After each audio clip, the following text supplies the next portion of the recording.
Assalamualaikum, aku Rizwe. Ketemu lagi sama saya Kurayui dalam jurnal Kurayui. Apa kabarnya hari ini? Semoga kita semua selalu dalam lindungan Tuhan Yang Maha Esa, diberi keberkahan berupa kesehatan dan kebahagiaan. Amin.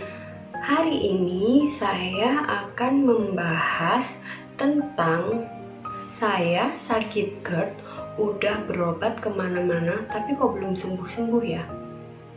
Sering saya mendapat pertanyaan seperti itu. Sebenarnya ini juga pertanyaan yang sampai sekarang saya itu belum menemukan jawaban pastinya kenapa gitu, apa penyebabnya, kenapa.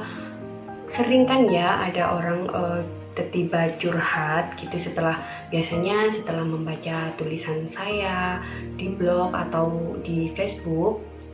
Mereka tuh menghubungi lewat pesan atau langsung komen gitu kan, sharing saya sakit sudah sekian lama, terus udah nerapin gini-gini tapi saya kok belum sembuh ya, bisa minta resepnya nggak, bisa berbagi pengalaman sembuhnya nggak gitu kan.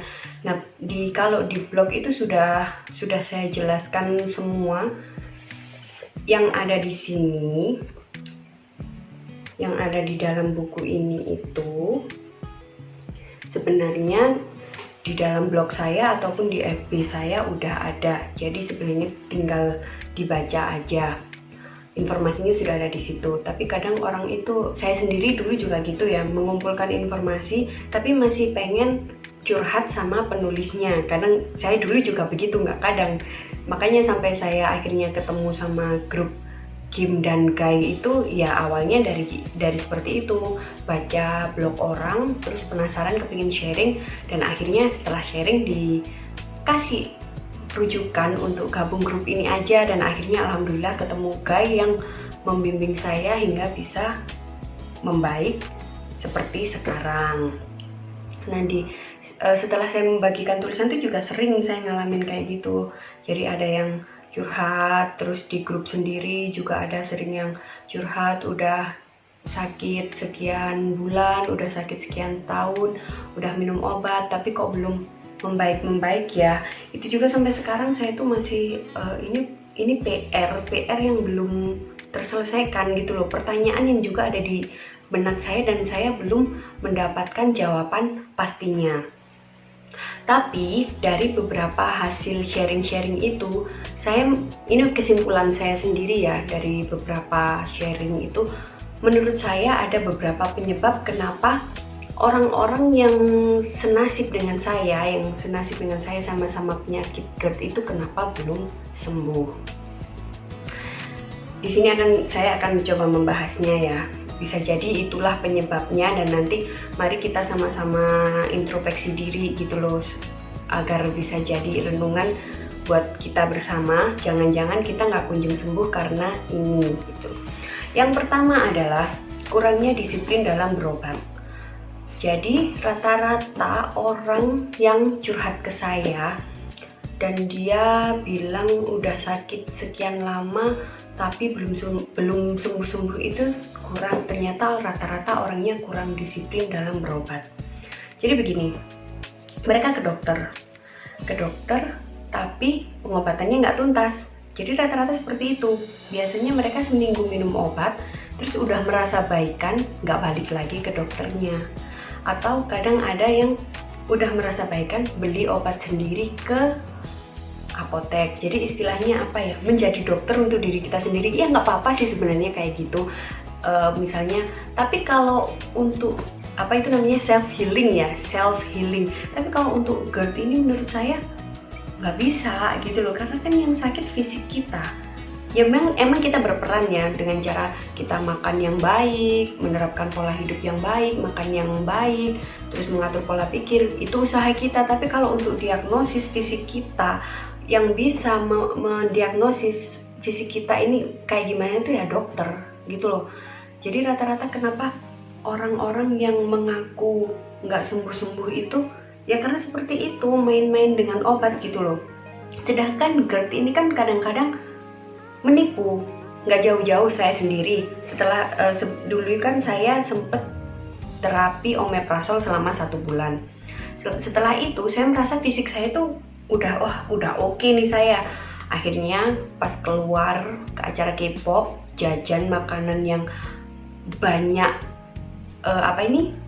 sausnya pedas, pulang 2 hari setelah itu jatuh lagi, drop lagi kondisinya seperti itu.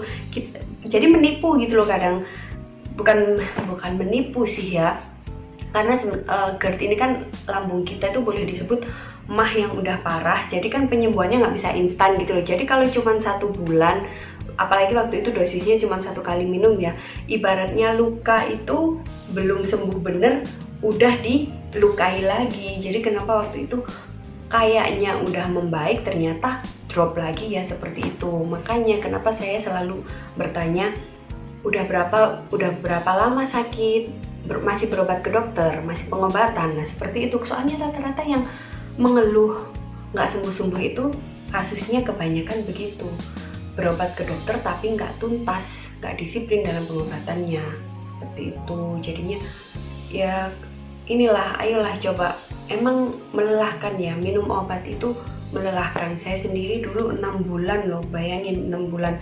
Ini saya nggak mikir aneh-aneh, nggak mikir yang kalau kebanyakan obat nanti begini efeknya, udah enggak. Saya cuma percaya sama dokter bilang ini obat kamu aman diminum sampai 6 bulan, ya udah bismillah, saya niatnya cari sembuh. Jadi ya udah konsumsi aja, dibarengi dengan perubahan pola hidup, pola makan yang baik, dan manajemen pola pikir, alhamdulillah bisa sembuh. Jadi kalau teman-teman merasa sakit GERD udah sekian bulan, udah minum obat tapi belum sembuh-sembuh, coba dilihat lagi, udah disiplin belum pengobatannya. Kalau masih jarang-jarang seenaknya sendiri ya ayolah coba diperbarui gitu ya, diperbarui ini, lebih disiplin lagi ke dokternya. Kita percayakan kepada satu dokter untuk membimbing kita sampai sembuh gitu. Terus yang kedua adalah stres. Jadi di seminar itu Dr. Ari pernah mengatakan bahwa sebenarnya observasi untuk sakit lambung itu cukup 2 bulan. Jadi pengobatan itu cukup dilakukan 2 bulan untuk lambung. Jika 2 bulan itu kita tidak mengalami perkembangan, maka kita akan disarankan berobat ke psikiater, karena bisa jadi pemicunya bukan fisik tapi stres. Stres ini biang kerok segala macam penyakit, rata-rata biang keroknya emang stres. Dan di seminar juga Dr. Andri itu pernah di seminar Dr. Andri membahas jika otak dan lambung itu terbentuk dari satu kromosom yang sama. Jadi satu benang kromosom, correct me if I'm wrong ya. Jadi satu benang kromosom itu yang satu tumbuh ke atas jadi otak, yang satu tumbuh ke bawah jadi lambung. Itu alasan kenapa ketika kita stres maka lambung ikutan error, atau ketika lambung kita error pikiran kita juga ikutan kacau. Jadi di situ bisa jadi karena kita kebanyakan pikiran. Jadi maksudnya kita udah minum obat rutin, makan udah dijaga, pola hidup udah dijaga, tapi kita nggak bisa memanage stres kita, ya sama aja gitu. Jadi pengobatannya itu harus bener-bener berjalan bersama gitu loh, nggak bisa yang sendiri-sendiri. Jadi harus ya beriringan, obat dokter iya, manajemen stres iya, pola makan yang baik iya, pola hidup yang baik iya, harus itu untuk bisa mencapai kesembuhan GERD. Jadi rata-rata itu biasanya saya tanya, lagi banyak pikiran kan, biasanya kan ada yang udah membaik terus aku kok ngerasain sensasi lagi ya, gini lagi ya. Kalau cewek saya tanya, lagi PMS enggak, lagi mens enggak? Kalau enggak, ya berarti mungkin nggak lagi banyak pikiran. Nah biasanya langsung, iya lagi banyak pikiran. Nah kayak gitu. Kalau cowok juga langsung saya tanya, lagi banyak pikiran enggak? Atau salah makan enggak? Karena pemicunya itu kalau nggak pikiran ya salah makan atau telat makan gitu sih sebenarnya orang GERD itu. Jadi itu tadi ya, tidak disiplin dalam pengobatan, terus stres, dan yang ketiga tuh yang pola hidup yang masih nggak teratur. Jadi kadang masih makan ngawur, masih makannya itu suka telat. Nah kayak gitu, jadi itu juga menjadi pemicu kenapa GERD kita nggak sembuh-sembuh. Terus apalagi ya? Kayaknya yang berhasil saya temukan cuman itu deh, sedangkan yang lainnya itu misteri kenapa orangnya. Karena kadang ada yang udah gini, dia tuh tanya gitu kan, tanya tips penyembuhannya gimana sih, aku kayak gini, dia nerapin juga tapi kondisinya nggak kunjung membaik. Nah itu yang masih jadi misteri juga buat saya. Jadi saya sendiri nggak tahu kenapa kok orang ini udah menerapkan kayak yang saya terapkan, tapi kenapa dia nggak sembuh-sembuh gitu. Terus ada lagi yang tipikalnya kayak gini, dia demen nanya tapi nggak demen ngelakuin. Jadi dia tuh istilahnya demen ngeluh gitu loh. Aku sakit gini, terus kamu caranya sembuh gimana ya? Sakit kita kan sama, oh ya aku sembuhnya gini-gini, oh ya gitu, gini-gini, oh ya udah deh makasih. Terus beberapa waktu lagi dia nanya lagi, oh kok masih gini-gini? Loh emang caranya ini diterapin gini? Enggak. Ya, gimana mau sembuh ya? Sembuh itu kan kalau kata Kak Ciko, sembuh itu pilihan. Jadi emang ada di tangan kita. Kita mau sembuh itu pilihannya di tangan kita. Dan untuk sembuh ini memang membutuhkan satu, kedisiplinan, keikhlasan, kesabaran. Itu. Kalau kita nggak disiplin juga susah. Kalau kita nggak sabar juga susah. Kalau kita nggak ikhlas menerima penyakit ini juga susah. Gitu. Jadinya seperti itu. Terus apalagi ya selain itu, kayaknya cuma itu doang deh. Soalnya ini bener-bener misteri gitu loh. Jadi selain yang masih pengobatan yang ngawur, terus masih stres, terus pola hidupnya juga ngawur, terus tipikal yang cuma seneng ngeluh dan ngumpulin informasi tapi nggak menerapkan gitu juga ada. Jadi kayaknya itu aja. Kalau yang masih jadi misteri buat saya itu yang orangnya udah rajin menerapkan seperti apa yang sudah kita terapkan tapi nggak sembuh-sembuh. Itu masih jadi PR buat saya. Kenapa ya? Bilangnya berobat ke dokter udah rutin, terus udah nerapin 3P, pola hidupnya juga udah baik, manajemen stresnya, pola pikirnya juga udah ditata dengan baik, tapi kok masih nggak sembuh-sembuh. Nah ini yang masih menjadi misteri dan sampai sekarang saya tidak tahu jawabannya. Saran saya kalau emang lagi dalam pengobatan GERD, ya ditelateni, disiplin, sabar, dan ikhlas. Percayakan pada dokter yang sama kalau bisa.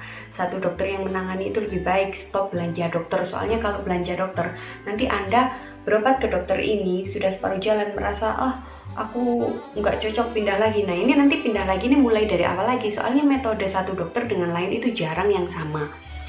Jarang banget yang sama. Kalau saya kan dulu kebetulan dokter umum sama dokter internisnya metodenya sama, jadinya akhirnya ya obatnya sama.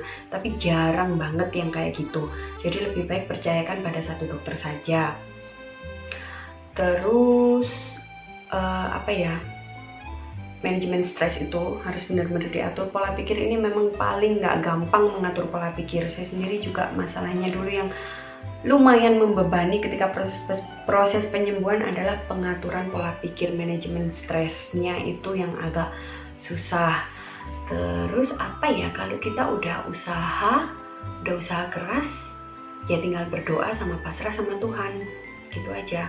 Karena walaupun sembuh itu adalah pilihan kita, kalau Tuhan belum menghendaki ya kita nggak akan bisa apa-apa. Cuman percayalah, nggak akan ada usaha yang sia-sia. Sekecil apapun usaha itu pasti ada hasilnya. Jangan fokus pada, ya boleh sih optimis saya harus sembuh, tapi jangan terlalu terobsesi karena itu akan makin membebani kita. Ya udah dijalani aja usahanya pelan-pelan dari hari ke hari, jam ke jam, menit ke menit, detik ke detik. Insya Allah itu lebih ringan nanti langkahnya. Jangan terlalu terobsesi, saya harus sembuh 3 bulan. Nanti jadinya kayak saya, obsesinya sembuh 3 bulan jadinya 6 bulan. Kayak gitu jadinya, nggak bisa kita terlalu memaksakan diri tuh, yang ada nanti jatuhnya malah stres. Yang penting nikmati saja prosesnya dan percayalah bahwa semua usaha itu pasti ada hasilnya.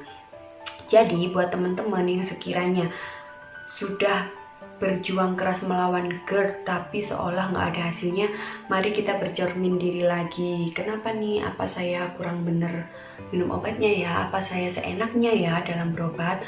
Apa saya makannya masih ngawur ya? Masih makan pedas, masih makan santan, masih minum kopi, masih makan coklat, apa seperti itu? Terus apa saya masih demen begadang, masih ngerokok, terus masih stres mikirin hal-hal yang nggak harusnya dipikirin sampai kebangetan tapi masih dipikirin. Nah seperti itu, jadi harus ditinjau ulang gitu loh.